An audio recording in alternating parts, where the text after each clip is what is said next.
Hello everyone, welcome to a new get ready with me. আমি মনে হয় 1000 বছর পরে একটা ভয়েস ওভার দিয়ে গেট রেডি উইথ মি বানাচ্ছি। তো যাই হোক, এই দিন আমার বাইরে যাওয়ার কথা ছিল, আর এই দিন ছিল আমার বার্থডের পরের দিন, পোস্ট বার্থডে সেলিব্রেশন যাকে বলতে পারে। আমার বার্থডের জন্য আমি গাউনটাও কিনে রেখেছিলাম, তবে এটা আমার প্ল্যানই ছিল যে আমি এটা পরের দিন যেদিন বাইরে যাব ওই দিন পরবো। বেসিক্যালি আমার বার্থডেতে আমি যেদিন আমার বার্থডে থাকে ওই দিন বাইরে যাই না, ফ্যামিলিকেই টাইম দেওয়ার চেষ্টা করি, কারণ এত বছর বয়সে এসে এটা তো অন্তত বুঝে গেছি যে ফ্যামিলির থেকে বড় আর ফ্যামিলির থেকে কাছের মানুষ আর কেউ হয় না। যাই হোক, প্রথমে ময়শ্চারাইজার আর প্রাইমার দিয়ে স্কিনটা প্রিপেয়ার করে নিলাম। আমি এখানে মোটামুটি যা প্রোডাক্ট ইউজ করব সেগুলো আমি সব ভিডিওতে ইউজ করি, তারপরে সেগুলো দেখিয়ে ইউজ করার চেষ্টা করেছি। তারপরে আপনাদের যদি কারোর কনফিউশন থাকে বা জানার ইচ্ছা থাকে তাহলে কমেন্ট করলে আমি সেগুলোর নাম মেনশন করে দিব। আমার মনে হয় না মেনশন করার দরকার আছে, কারণ আমি খুবই কমন প্রোডাক্ট ইউজ করতেছি। এরপর একটা কালার কারেক্টার দিয়ে আমি কালার কারেকশন করে নিয়েছিলাম। কিছুদিন আগে আমার প্রচুর পরিমাণে পিম্পল হয়েছিল, যেহেতু আমার অয়েল অ্যান্ড সেন্সিটিভ স্কিন, এবং বেশি গরম পড়লে দেখা যায় যে আমার ব্রেকআউট হয়, এরকম অ্যাকনি ব্রেকআউট। তো যাই হোক, এখন আর সেই অ্যাকনিগুলো তেমন একটা নাই, তারপরেও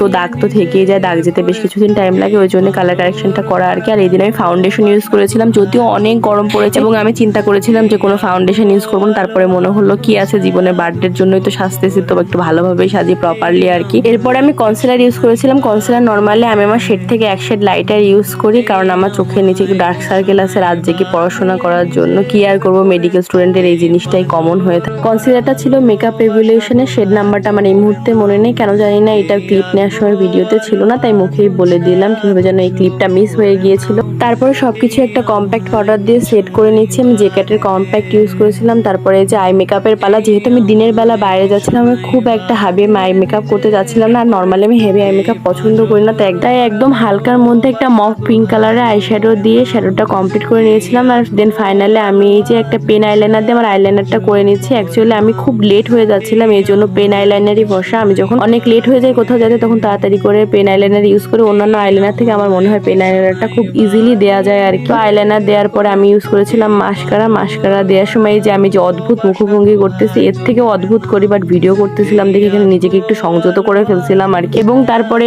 আসে যেই পার্টটার সময় আমি নিজের হিতাহিত জ্ঞান হারিয়ে ফেলি, মানে ব্লাশ অ্যান্ড হাইলাইটার, এই দুইটা জিনিস দেওয়ার সময় আমার আসলে নিজের উপরে কোনো কন্ট্রোল থাকে না, মানে আমি এটা এত বেশি পছন্দ করি, তাই আমার যতটা সম্ভব দিতেই বা থাকে। মধ্যে অবশ্য আমি একটা লাল লিপস্টিক দিয়েছিলাম, লিপস্টিকটা নির্ভানা ছিল, আমার সেটটা প্রচুর পছন্দ। তো যাই হোক, কথা বলতে বলতে এই তো আমি রেডি হয়ে গিয়েছি। আমি অফ ক্যামেরাতে আমার হেয়ারটা সেট করেছিলাম, সেট বলতে ওই একটা বো দিয়ে পিছনে চুলটা বেঁধেছিলাম, আর সামনে আমার যে কার্লি হেয়ার, আর এরকম কার্লি হেয়ার সামনে ছেড়ে দিলে ভালো লাগে না, তাই সামনে একটু স্ট্রেটনার দিয়ে স্ট্রেট করে নিয়েছিলাম। সিম্পলের মধ্যেই করেছিলাম, আসলে এত বেশি তামঝাম করতে আমার একই ইচ্ছাও করে না, সময়ও ছিল না আর কি। And here is my final look. আমার লুকটা অনেক বেশি পছন্দ হয়েছে, বাট সবার পছন্দ তো এক না। আপনাদের কেমন লাগলো অবশ্যই কমেন্ট করে জানাবেন। And this is all for today. Don't forget to follow my page. See you in the next video. By.